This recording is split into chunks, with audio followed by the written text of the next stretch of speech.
Good afternoon, everyone. Back with another, I guess, late matinee start time here. Definitely matinee start time if you're over on the West Coast. It's Occupy Fantasy Underdog Fantasy Best Ball Draft time.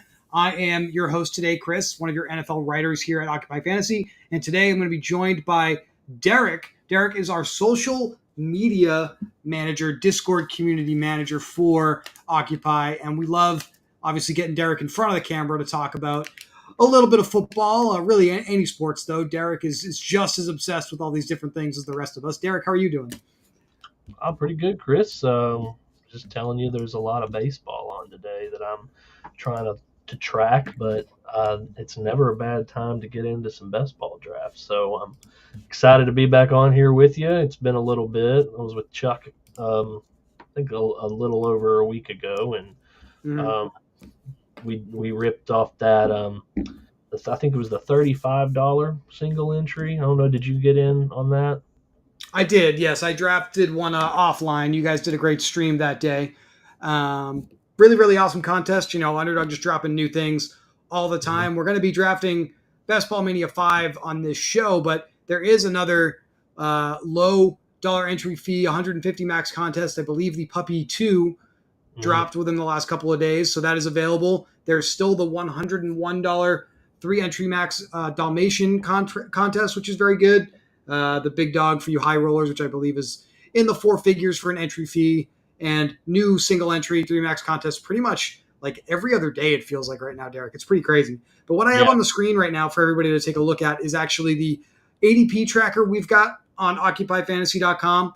And you see, actually, we have right on the screen here a promo code Occupy4 through our website. You see Occupy2 on the stream. Either one will work for us. You can get up to a $250 deposit match bonus if you are not yet playing fantasy sports contests on Underdog Fantasy. And as I say every time we bring this up, Derek, that's like the best offer I've ever seen in this space. So you definitely want to take advantage of that. Before we went live, we were talking about some of these ADP moves. The biggest one that stood out to us was this giant drop for Juwan Johnson, the presumed starting tight end for the New Orleans Saints. I know this is not like a quote unquote marquee player to be talking about, but Derek, it looks like the reason everybody is avoiding clicking on Juwan here is because Adam Schefter has reported he's going to be having a foot surgery that is going to sideline him for quote unquote some time, whatever that means. So that would be what's driving this. What I really like about this tool, this is a great example of this, Derek, is that an outlier move like this over the last week, it encourages us to go back and double check if we've missed any news. And obviously, at least for the two of us, we were not plugged in necessarily on what was going on with Juwan Johnson, but obviously we are now. So Yeah. That basically is. I probably should search this name on Twitter and see mhm. what I missed. So yeah, it's a good place to start. And I also noticed just a second ago on the climbing side, we have Jerome Ford, and it looks like Nick Chubb has dropped a little. So they have moved a little closer together than they previously were. So that might be something to keep an eye on as Yeah. well. Not only have they moved closer together, Derek, they've officially flipped. So Okay. Ford Yeah. officially going ahead of Chubb in drafts. And for Yeah. those who aren't up to speed on this, I can't imagine anybody watching a best ball stream in the middle of June is not up to speed on this. But Yeah. Nick Chubb, the gruesome primetime injury he had on his knee last fall, it's kind of been reported that Ford is going to hold down the starting job until Chubb is ready to come back. I don't think we have a tremendously strong timeline estimate from Browns media, from the Browns themselves on what that's going to be. I think the baseline assumption by everybody is that Chubb is going to miss like half the season. So, that's why you get a chance here at a high upside, high volume running back in the middle to late rounds now. So, I don't typically advocate for buying into an injury situation, Derek, but I have been pretty optimistic about this in all of our shows so far. I am in on Nick Chubb at cost. I don't see much downside risk here, to be honest with you. Yeah, I think me and you talked about that the last time we were on here together. It's he's just in that perfect spot when you're looking at zero RB of maybe being like your second or third guy. And yeah, I have clicked him a lot, so I'm probably going to need to get some forward exposure to balance things out. But he also, even if that doesn't work out and Chubb comes back sooner, you still have all of the pass catching work that Ford's going to get, Yeah. presumably well. So I think I don't really think you can go wrong there either way. It's a double digit round pick. It's just it's a very kind of safe range to take some flyers on some guys. So we are in a draft room here. I'll jump back over to the Underdog lobby, and it looks like this afternoon, Derek, we're going to be picking from the ninth slot. So we have the ninth pick. I feel like I get the ninth pick every time we do a show. So I'm getting pretty comfortable living on this end of the draft board. Yeah, Typically faced with a decision between like Puka Nakua, AJ Brown, Garrett Wilson, Jameer Gibbs. That's kind of where we're living here, unless one of the receivers that goes slightly before this, or the running backs, Jefferson, Amon-Ra St. Brown, Bijan, or Brees Hall slides, which I don't really expect to happen. So living in kind of this Puka, AJ Brown, Garrett Wilson range. Marvin Harrison is down here as well, and I believe he's the cover boy on today's stream. So maybe he we'll is. talk a little bit about Arizona if I decide to go that direction. Yeah, I have, and I mentioned this to Chuck because I got the 12th pick on our that single entry. I have gotten the 12th pick an unreasonable amount of times, and I just keep taking Marvin Harrison. So I guess we'll find out one day if that was a good decision or not. But um, yeah, I It think I just started Garrett Wilson and then him. So really liked the Cardinals offense in fantasy last year, especially after Kyler returned, obviously.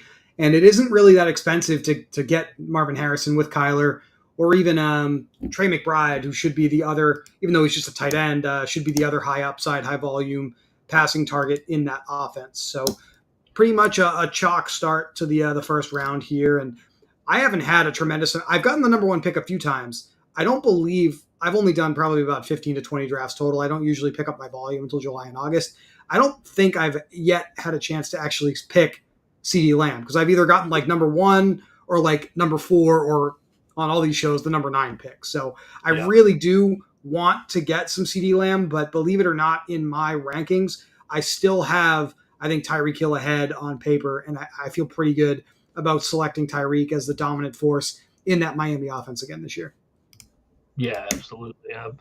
I'm kind of right there with you. I've not really gotten first or second. I think I'd taken CD once second, but I seems to that either getting like fourth or fifth or the last three and nothing else. So yeah, I'm probably around with the single entries and everything with you. I'm probably around that 15 area as well. So I got to think the variance is going to pick up for us at some point. But all right, Hmm.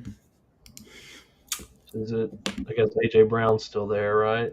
Oh, man, and I really, really love AJ Brown, but I think I got to force myself to do something a little different, and I'm gonna go with Brees Hall here in the first round. I don't believe I've taken a share of Brees just yet this year, so I tend to lead towards leaning into the wide receivers fast and furious here at the beginning of the draft, Mm-hmm. but we'll see what I can do rounds 2 through 6 to supplement not getting a receiver here. I've got enough AJ Brown, I think, in my portfolio so far that I'm already leaning towards kind of balancing that out, and not so much Brees. So that was kind of the rationale for me there. Straight up in that range, I do think AJ Brown is probably the best kind of wide receiver in this spot, though. Yeah. Now, when you're taking like, I guess mainly Bijan Brees in the first round, are you kind of forcing yourself to go catcher only for like the next five picks or something, or do you have any Hmm. specific Not lean on that? necessarily. I mean, I'm looking at the correlations. Like Brees Hall has some Jets correlations, so obviously, some Bills correlation, Rams correlation, Jaguars correlation. So that's primarily the first thing I'm thinking about. I'm extremely tempted to double tap Jameer Gibbs here. I have not done like a running back start like it's 2005 in a while, but we'll give it a shot. Maybe we'll be a little different. I feel, Derek, like in a large field tournament like Ball Mania 5, with how fast and furious these wide receivers are going, we will see the sea of orange continue here. I do feel like this has a chance to have both a ceiling and be extremely different in this format. Yeah, yeah, you're going to be really different, and that also something I've noticed a couple of times. I've started with two or two of the first three picks running backs where they're really workhorse guys. I have only been drafting five running backs, Mhm. and felt a little bit more comfortable about that. So that might be something to, as we move on, to keep in mind. Yeah, I am already basically. You asked me this before I selected Gibbs, but now I am absolutely rounds 3 through 6, 3 through 7, Yeah. going to lean towards wide receiver. Unless there's like a screaming value, I may, if there's still a quarterback there in the fourth round that makes sense for my team, I might do that. But other than that, we're going probably wide receiver heavy at this point. Yeah. Saquon is a player that I am having a hard time talking myself into. No, not because of the talent. We know how talented he is, but it's just the Jalen Hurts tush push threat, man. I feel like a lot of Saquon's ceiling is kind of lost because of that threat there. Yeah. Yeah. It's so hard to take an Eagles running back when you know that is coming anytime. And well, maybe we're talking about variance. Maybe they don't go down at the 1 yard line six times a game that Right. this upcoming season. So, well, I guess we'll see. But yeah, I think he's someone I haven't really had any of, and it just feels too too overpriced for the tush push situation for sure. I'm terrified that this room is going to let my favorite running back in this range, Kyron Williams, fall to me. So I Mm, really hope he's gone. yeah. There is a little bit of a reason for me to consider him. There is Week 16 playoff correlation with Brees Hall. Oh yes. So like that is, if I were to do something like that, I might consider the crazy idea of just going into this contest with three total running backs because all three of these guys have different bye weeks. Brees Hall, week 12, Jameer Gibbs week 5, Kyron Williams week 6, and with the draft capital like invested in that position, if I do go that route, I do think that's pretty much the way to play this. Because if those three guys aren't the right running backs to own anyway, then my team's probably fucked Right. anyway. Yeah. Just with the amount of draft capital invested here, but there are Yeah. some good receivers that are still here, so I'm not like necessarily locking that in, but it is the first thing that came to mind as I watched the turn take place here. Kyron looking primed to fall past his ADP, which is the next spot here. Yeah. Yeah. The only I guess maybe two of these next three could take ones they don't have a running back, but I mean, there's I try I've basically given up trying to rationalize what people are Yeah, going to do because it makes no sense. So I'm well, George Pickens is a player that seems to be going higher and higher, and mhm, I certainly get it. Who else is going to get the ball? Like it right, definitely makes sense, but when you're talking about Pickens versus Pittman, like I think I would take Pittman straight up there. I think he's a much more dynamic player and a better offense. yeah, It was yeah, kind they of the wide all, receiver I was hoping I would get at 33, so I'm a little bummed out right now. yeah, Um, yeah. so You we'll just can't be wait for too Triple Toe to excited pick. about taking a Pittsburgh pass catcher with that situation, and with reports that, well, there you go. With the reports that Justin Fields is disinterested and a poor pocket passer, who knew? Um, I think that just came out today.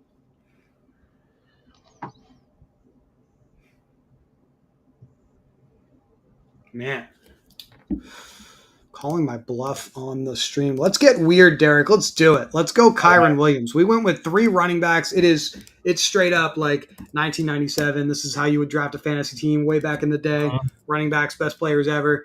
We're throwing it back, and we're finally executing a team that I think hit on something Brian and I talked about on our first show together. I think Brian talked about with Waleed, probably talked about with Chuck yesterday. To be honest, I didn't catch the show. The fact that running backs just seem like they're not as highly valued. So maybe it is time for us to have this is an extreme. I'm not going to deny that, but maybe it is time for us to kind of buy into the fact that these wide receivers as a whole are just going too high and take advantage of the values of other positions. Yeah, yeah. I mean, it's well, kind of going back to what you just said. Are we Are we really going to have to work hard to convince ourselves that Kyron Williams is a better fantasy football producer than George Pickens? You know, I let's you got him 4 picks later. You know, forget positional um, talk and just look at the player and the fantasy expectation, and I think you'd be pretty happy with that. So, um, yeah, I mean, especially drafted in June, you might as well, you know, get a little weird because we don't know any more than the next guy right now. So this is the perfect time to take those shots.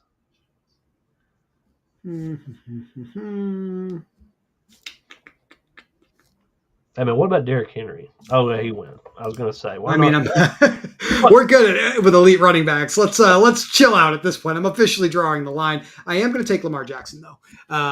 I did say I Okay. would reach for an elite quarterback if it was here. I was Yeah. hoping for Josh Allen, but I don't have any Lamar Jackson shares just yet. So I'm happy to get my first here and see if we can kind of backstack his playoff slate. He's got the Texans in Week 17, so that's going to be pretty tough unless I want Dalton Schultz.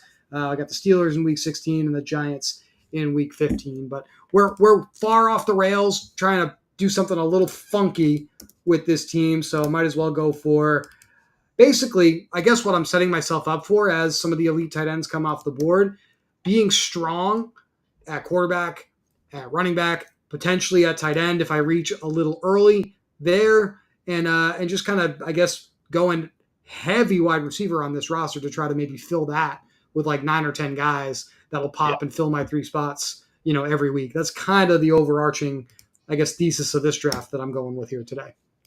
Yeah, I like it. And hey, you technically do have 4 elite running backs now, unless you got Lamar. There you So go, right? yeah, I am worried just to bring up Derrick Henry. I do think Lamar Jackson's touchdown equity in the red zone, in the green zone, if you will, inside the 5, has taken a hit with Henry being there. yeah, But I think that's by design for the Ravens. They want Lamar to be throwing more. They want to keep him from getting injured. So it definitely makes a ton of sense. And I still think, as a passer, Lamar Jackson is right up there with anybody else in the league. So I'm not like tremendously concerned about his production taking a huge hit.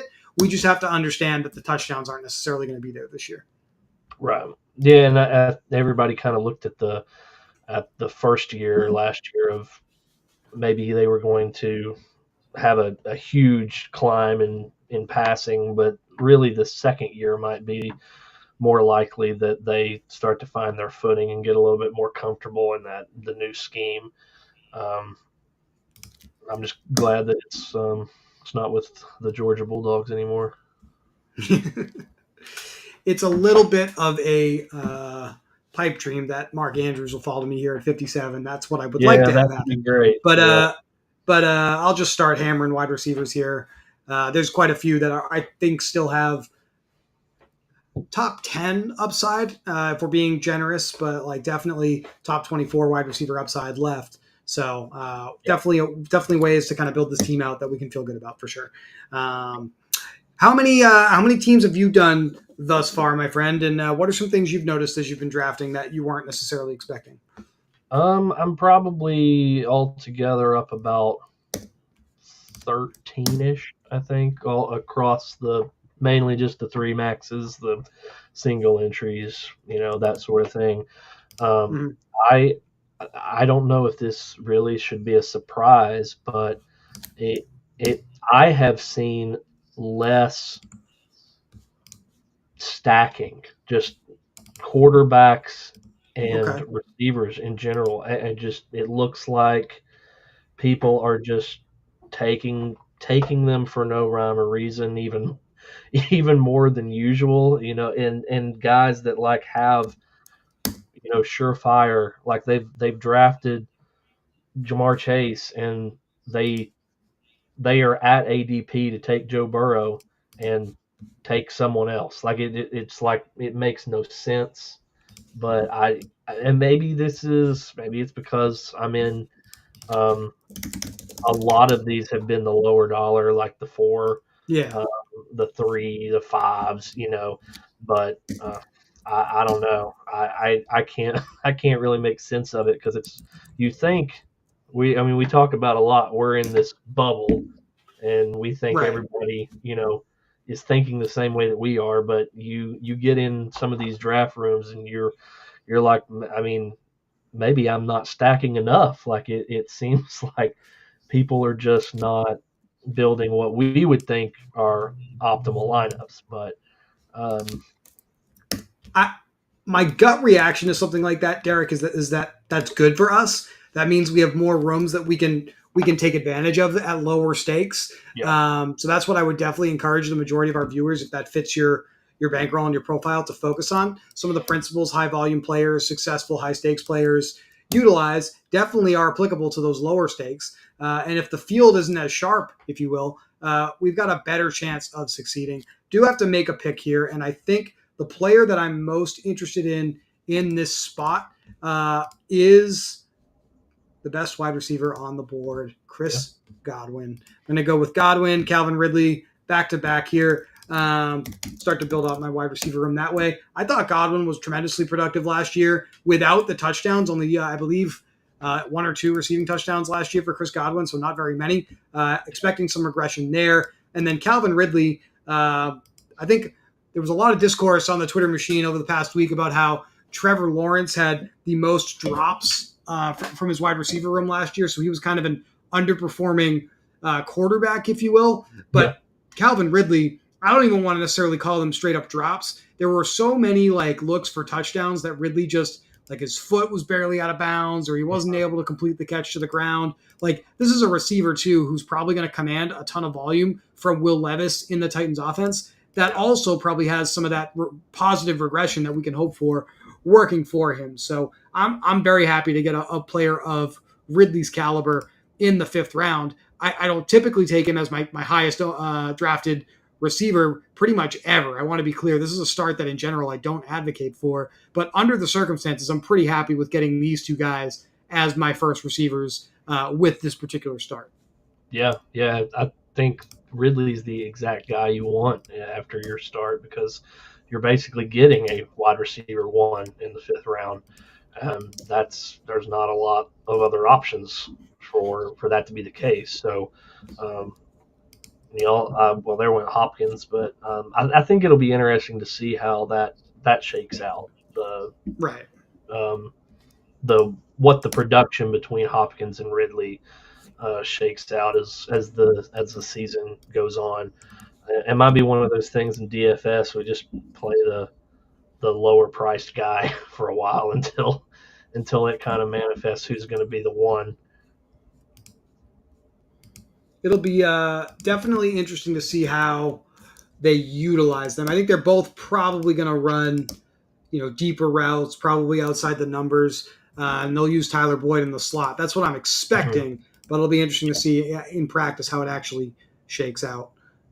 Keon Coleman is a player that there's been a lot of like negative buzz about out of Bills OTAs. His ADP hasn't really moved. That was admittedly a move I was kind of hoping to be in on if Jackson had fallen to me. The correlation with Brees Hall in the playoffs was kind of what I was angling for. So we pivoted with Lamar here a little bit. But I will say at cost, Keon Coleman is kind of a player that I'm hitting the pause button on at this point. I'm more interested in Dalton Kincaid or some of the cheaper wide receivers like Curtis Samuel and Khalil Shakir right now.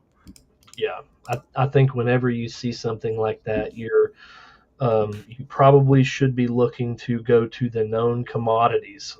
There's a lot of hype coming in on a rookie, and then you start to hear rumblings that things aren't going great.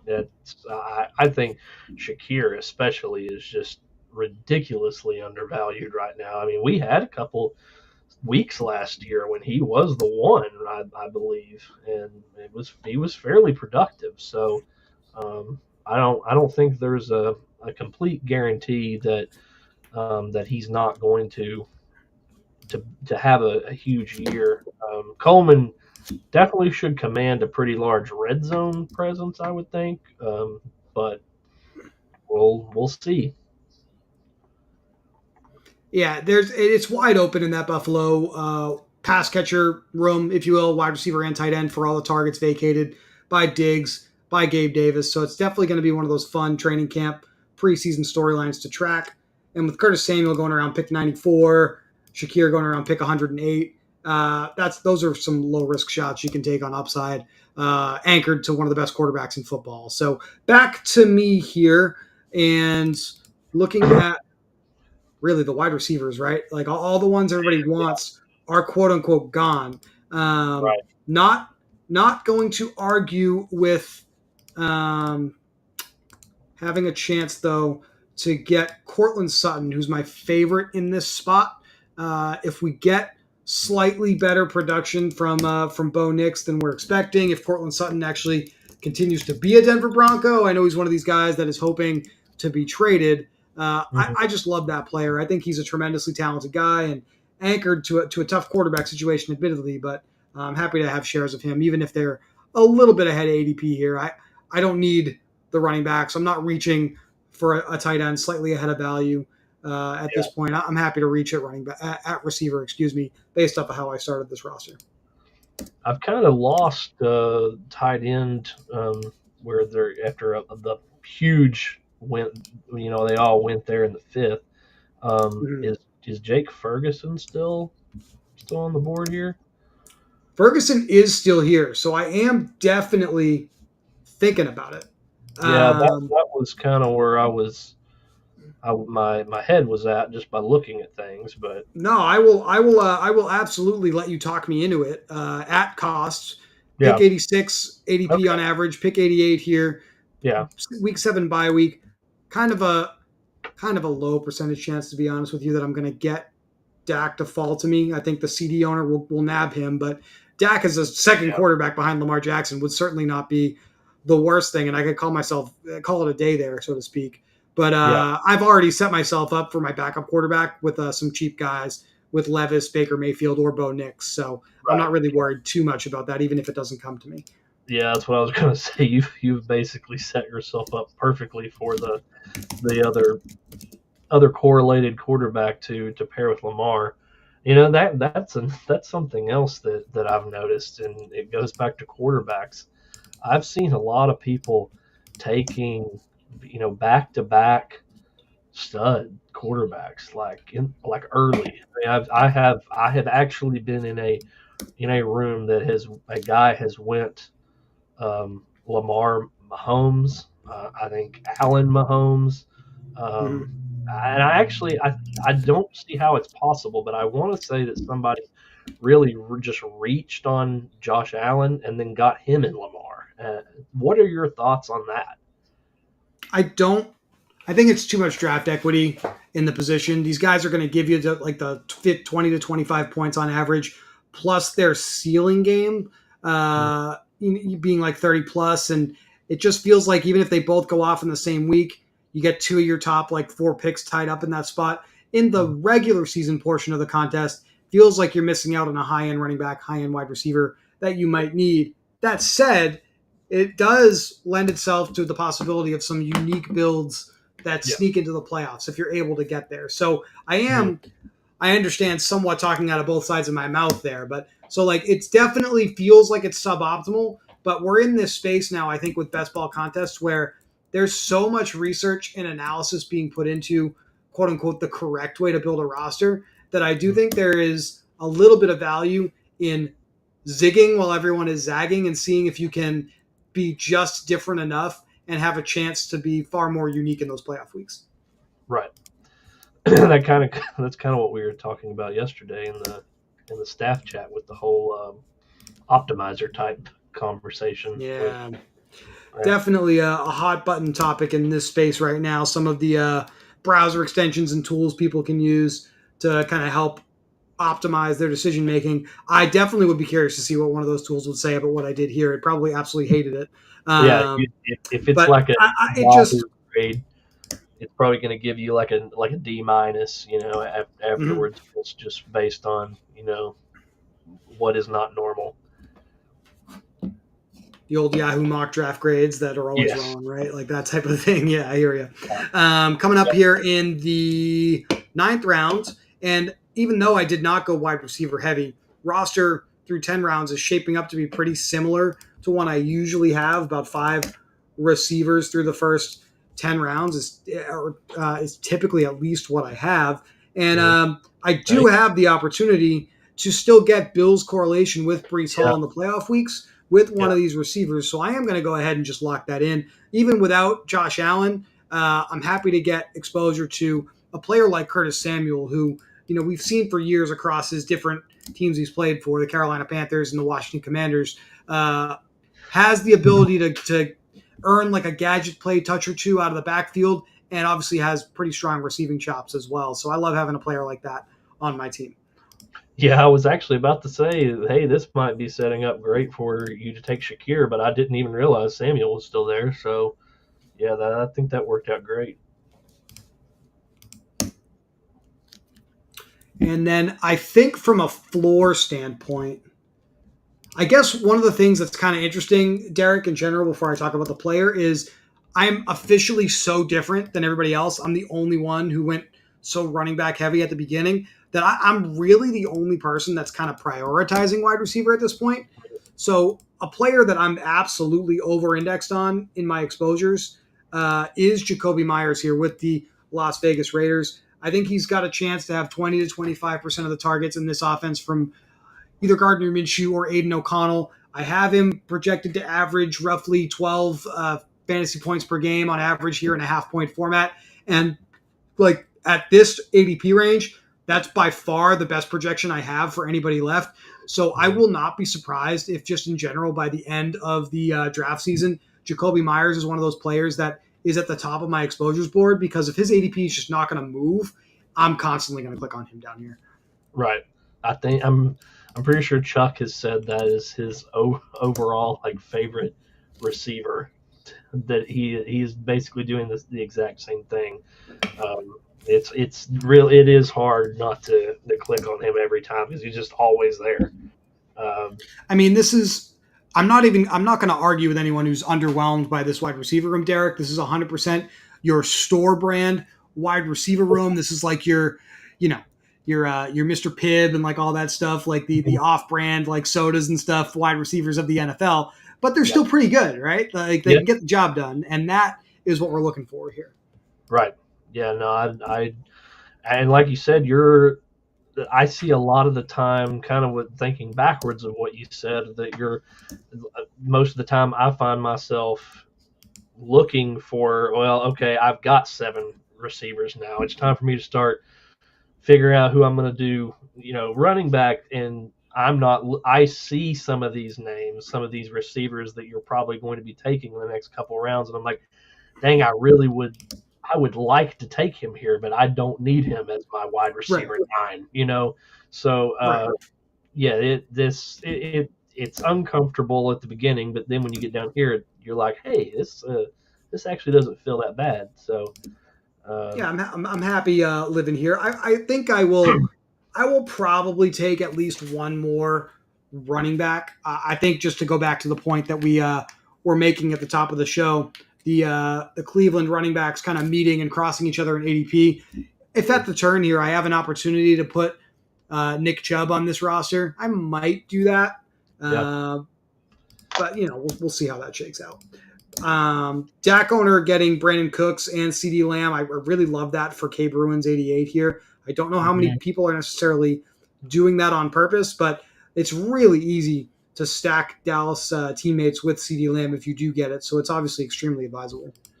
yeah, yeah. It's that is looking pretty nice for him. Um, too bad he didn't get Ferguson.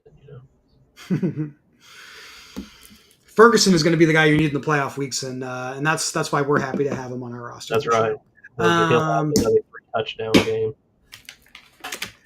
I am constantly going to be touting the value of spring football. You all that are familiar with the channel, familiar with me, familiar with Occupy, know that I am the spring football aficionado of the chat. Very sad that season is now officially behind us. But I think it's the only reason I'm bringing this up now, Derek, is it's worth mentioning that even in this format, we're going to start to get headlines about some players that are being signed as camp bodies for NFL teams. And as much as I might joke about a running back like a Ricky Person from the Birmingham Stallions getting signed to the Seahawks this week, for example. These are not guys we want to be considering in this format at all. I'm just kind of putting that out there as a statement. I mean, you want Yeah, you don't want to just automatically set yourself up to take a 0. Look, if we get to late August and we get a headline that's like Ricky Person actually looks like the best running back in Seattle, he might start. Then obviously, yes, we're going to change our tune. But there are better ways to take shots on players that are just being straight up undervalued that are actually going to play. That I'd rather do that than take shots at some of those spring football all-stars. So just kind of introducing that as a topic of discussion. Yeah, I don't think that that a person is probably beating out Kenneth Walker Yeah, for snaps, but I mean those are good stories. We can be happy for those guys without drafting them in best ball. Nothing wrong with that. yeah. As fans, we want them to succeed 100%. Yeah, We just don't need to kind of take shots on them in this format. And with Gabe right. Davis here, we do have some correlation in the playoff weeks with each of Brees Hall, Jacoby Myers, and Calvin Ridley in weeks Mhm. 15, 16, and 17 with Gabriel Davis. And your quintessential high ceiling, no floor type of player. So happy to have a spike week potential player there on my roster here. Yeah, he after his last season, I think he is the Webster's dictionary definition of that. See, is there? I mean, when you play that many games and run routes and participate in the game and score 0 points, that It's is a crazy. low floor guy. Yeah. Uh, so you're up to Uh, how we're in many? the You have 6 13th round now. here.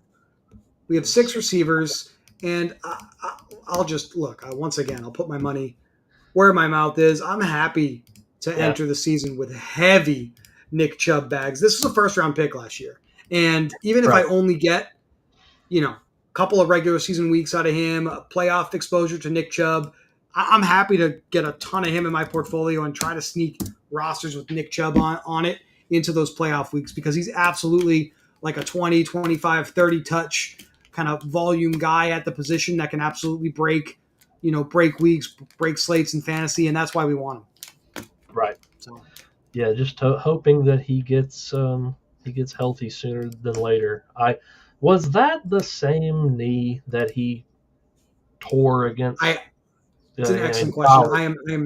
I'm not confident in that. I think so, but I'm not 100% sure. That has to be brutal. I can't imagine that helps recovery. You start to obviously we're getting a little into the weeds here, but you start to wonder how much of that is just like more like mental than physical. I think like doctors are telling you like, hey, you're healthy, you're ready to go, but he's got to like mentally get over the hurdle of, man, when I take that hit, like, am I going to be okay? Yeah, Because if it's happened twice, it's kind of like, ugh. So I do get that, but uh, my yeah, favorite Nick Chubb content is we've probably all seen it at one point or another. Him running track and field and him jumping like at the starting line, like way yeah. higher than everybody else in his high school class. Like I don't know, Right. man. I'm just always going to bet on the talent there. And like I said, especially with the three guys I started with at running back, I'm not relying on Nick Chubb. I'm just betting on Yeah. the ceiling coming back at some point. Right. I know this is not comparable, but you may remember a couple of years ago I tore my Achilles, and Mm-hmm. I um, it was probably a year and a half later. Me and my brother were like playing, throwing football on the beach, and I like overextended and flexed, like pushed off that foot for the first time in a long time, and I had that feeling of like I am actually shocked that didn't tear again, and so I can definitely attest that it is probably more mental than physical, and Right. that's not fun. So it'll just be something to monitor. I just think at this cost, there's so much upside. Even if he's not commanding the volume, if he comes back sooner than people expect, like there's just so many ways that he beats this round 12 Mhm. ADP. Maybe if so I will absolutely said this a couple times, catch that falling knife pretty much all summer long. Uh, Listen, there are much better players results wise than me on this platform that have done things like 97% exposure to players like Chase Claypool, Yeah. I'll be fine if my guy is Nick Chubb, if that makes sense in that Right. regard. Yeah. That's you would rather be overly exposed to someone who we know is actually good at football. Exactly. All right. Coming back up pretty soon here. One pick away. And rookie receiver Jermaine Burton comes off at receiver. We got one quarterback. We got one tight end. I still ideally would like a stacking partner with Lamar Jackson. I'm not in a position where I feel like I have to quote unquote force it to happen. Jake Ferguson's bye week is week 7. I am very interested in chasing ceiling with TJ Hawkinson coming back from his own injury. I guess we're turning this into the Yeah. kind of all gas, no brakes. Let's just chase ceiling kind of roster at this point by building extremely differently than most people are. Probably by most standards, going to be considered an extremely ugly roster, but hey, that's been the theme of the show. So let's just keep going with it. We love TJ Hawkinson in fantasy football. This was a player we could not wait to smash in the late 4th, early 5th round all summer long. Last year, yeah, I know that there's a little bit of a downgrade at quarterback coming here, we think anyway. But as soon as this player comes back, he should still command a tremendous amount of the volume in that offense. Definitely is right there as a number 3 option behind Addison and Justin Jefferson, and it's questionable if he's number 3 behind Addison. He absolutely will command, I think, enough reps to compete for like number 2 some weeks. Yeah. Yeah, it's just the injury, the quarterback situation. That's why you're getting him where you're getting him. So that also, I'm speeding us up a little bit here, but there is a thought here with you. You're done with running back. You obviously need one more quarterback. You could take Isaiah Likely for free, round 18, and that is at least something you have with Lamar. We saw what happened last year, so.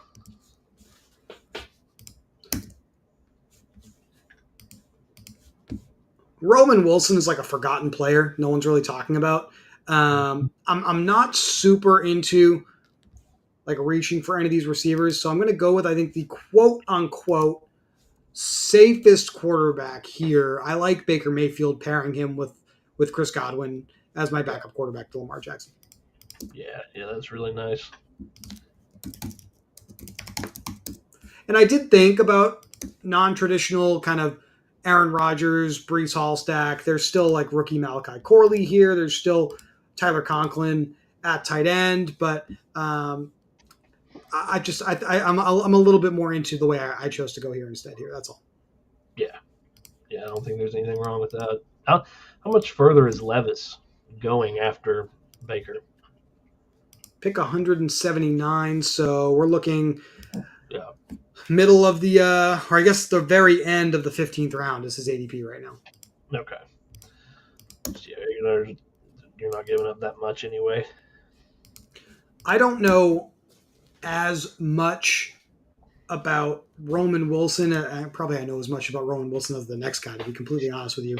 But this is a rookie receiver for the Steelers that the Steelers' own beat writers haven't really been talking up a tremendous amount. But as we start to kind of get into the really thin wide receiver group that is left here for us to consider, I think that's probably a player we should be slightly more interested in the rest here. Has the draft capital, has less competition in his wide receiver room on his own team to necessarily worry about. Like, I just feel like if you get some Roman Wilson exposure at this point, you got a pretty good chance at a ceiling people aren't necessarily seeing yet, if that makes sense, because it's a really murky offensive situation. Yeah, I don't think anybody could confidently tell you that they know anything that the Pittsburgh Steelers are going to do this season offensively. So, especially not in June. So there's probably no reason for us be confidently picking George Pickens in the 3rd round, but not want to take a shot on Roman Wilson in the 15th. So. Right. It's really, like it's Pat Freiermuth is still here. He's or I think he's been selected already, but you know what I mean. Still there in Pittsburgh. I think obviously he'll command a decent workload as well. But behind him, behind Pickens, it's wide open. So bet on the new guy on the block, so to speak, to have a little bit more ceiling than some of the guys like Calvin Austin or like some other veterans that are still kicking around there in Yeah. Pittsburgh. And as I say all that, it comes back to me. It is a little bit of a reach here, but in the last 4 rounds, I just don't really think there's much to worry too much about here. There's not like a tremendous amount of receivers that are going to go here at the end of drafts because most people have what they want already. So I think that is what's suppressing these ADPs to a large degree. I think the player that I'm most interested in here, even though it seems like it's like a gross 20 pick reach, is going to Yeah. be Devontae Walker. I've mentioned it on a couple of shows. This is a ceiling only play. This is a big bodied receiver that Lamar Jackson basically demanded his front office go out and add to the team. So I'll buy into that narrative, and now I've got my Lamar Jackson stack. Yeah, that's that was the name that I was looking at too. So that was he from North Carolina? Is that where he played? Trying to, Devontae Walker, yes, Kent State and North Carolina, a yeah, couple of different that's right. colleges. Yeah, he transferred to UNC. Yeah, so he was with he played with your boy. Yes, he did play with my boy here in the Boston area, Drake May. Going to be the best quarterback in Patriots history. Yeah, there we go. I said it Yeah, on the that's easy said it on the enough. show here.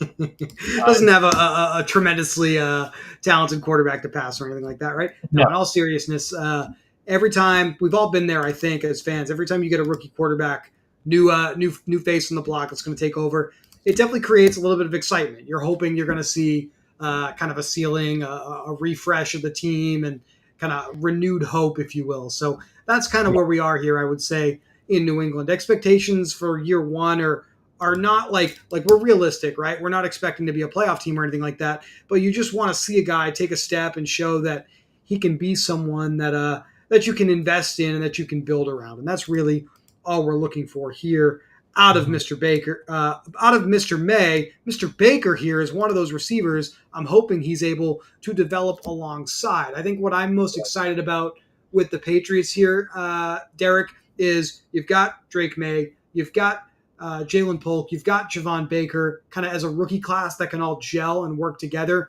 here in training camp in the preseason, hopefully into the regular season. You've got high volume producers that are veterans that you can plug in on top of that in Kendrick Bourne at receiver and Ramondre Stevenson and Antonio Gibson at running back. So, like, I do see, even though obviously the market is not baking this in, we're expecting the Patriots to be quote unquote one of the worst teams in the league.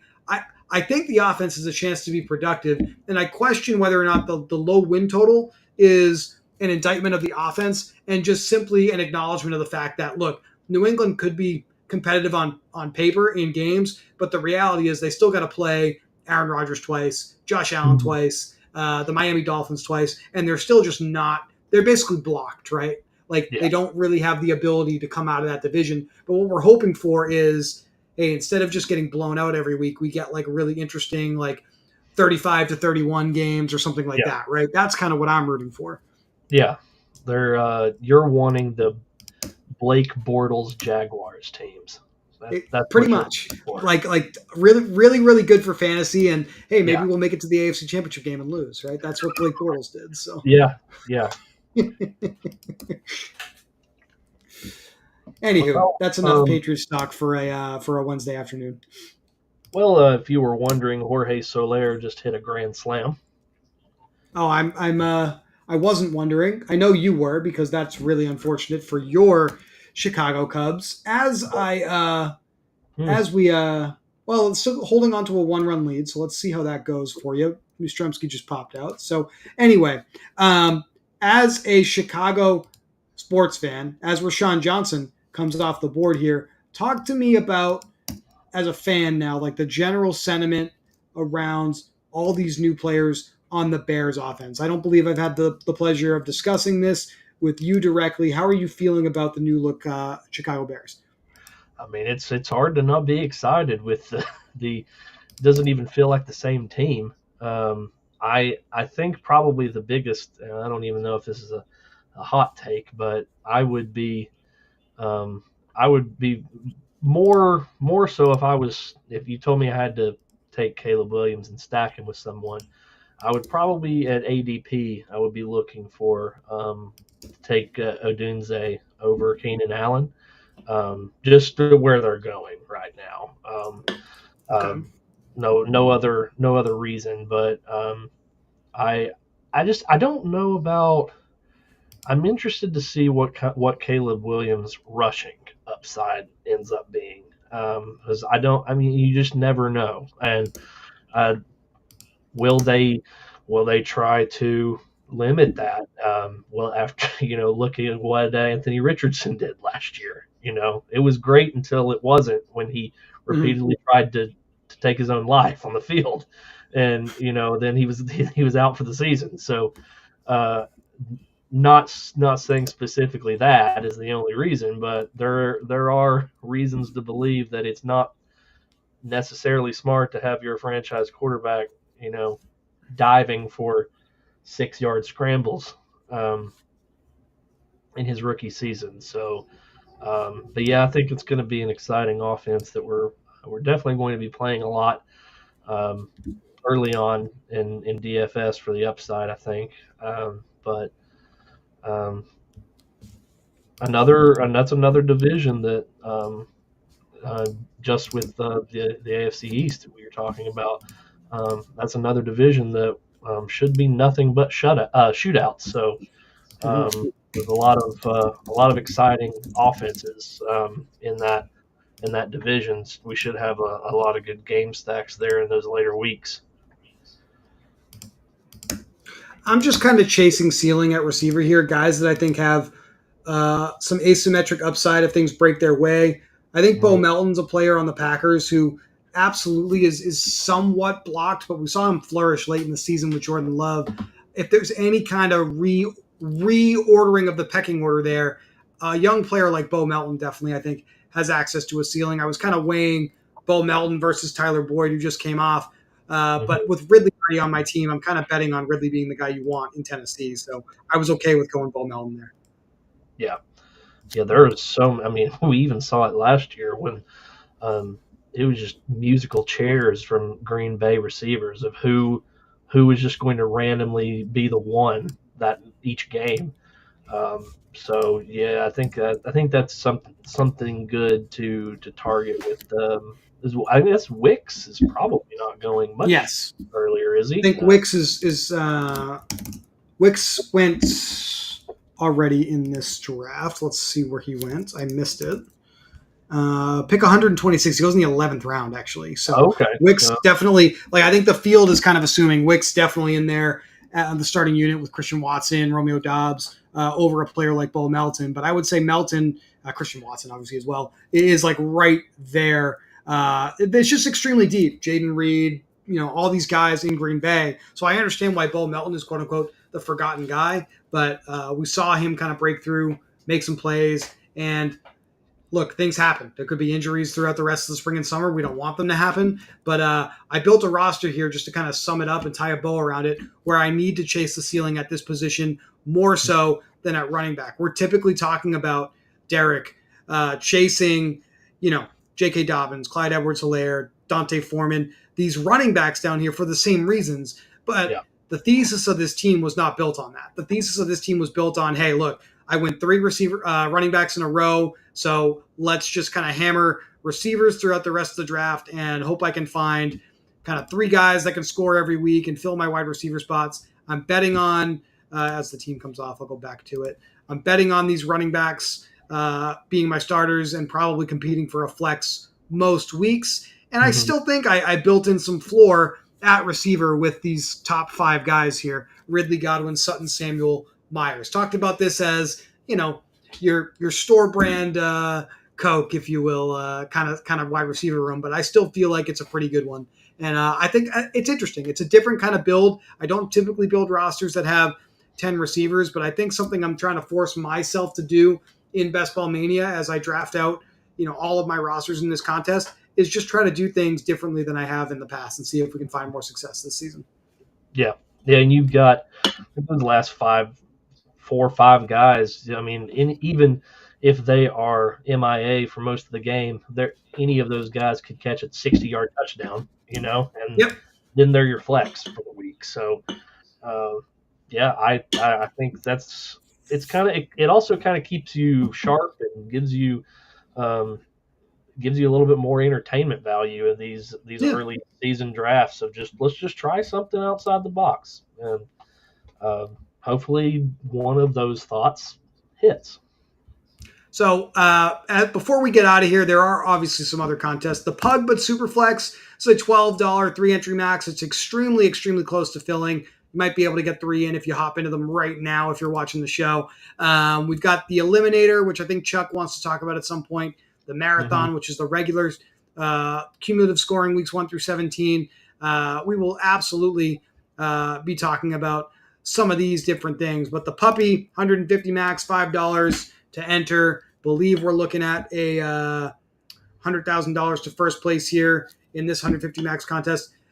Derek, just to sum everything up, there are just so many different ways to play season long fantasy football here on Underdog. It's why it's one of our favorite places to play fantasy. It's why we are extremely pleased to be able to bring this partnership back to you this season and talk about Underdog contests. Derek, man, I appreciate you tolerating my rants for like the last hour as we did the show here together. It's always a good time to talk to you, buddy. Do you have anything you want to say before we get out of here? Nah, man, I appreciate it. We'll just keep pumping them out. As like I told Chuck, I just hope they keep the foot on the gas with these different contests, and I think they will. Remember to follow the Underdog Contest Twitter and turn on the notifications so as soon as something drops, so you don't miss it and the entire contest is gone in 12 hours. So, Yeah. but yeah, man, looking forward to talking with you again soon. Appreciate it, Derek. I think we have another best ball show here on Underdog scheduled for tomorrow. I believe it's going to be Waleed and Moose that are going to be bringing that to you guys. And then as far as other content on the channel, I think on Friday we're actually going to have a pre-lock MLB stream with one of my MLB writers here, Nick. Will be bringing that to you guys. So, definitely hit that subscription button here if you're interested in all the other stuff that we're bringing to the table as well. For Derek, I'm Chris. Thank you guys for watching the show today, and we will be back soon.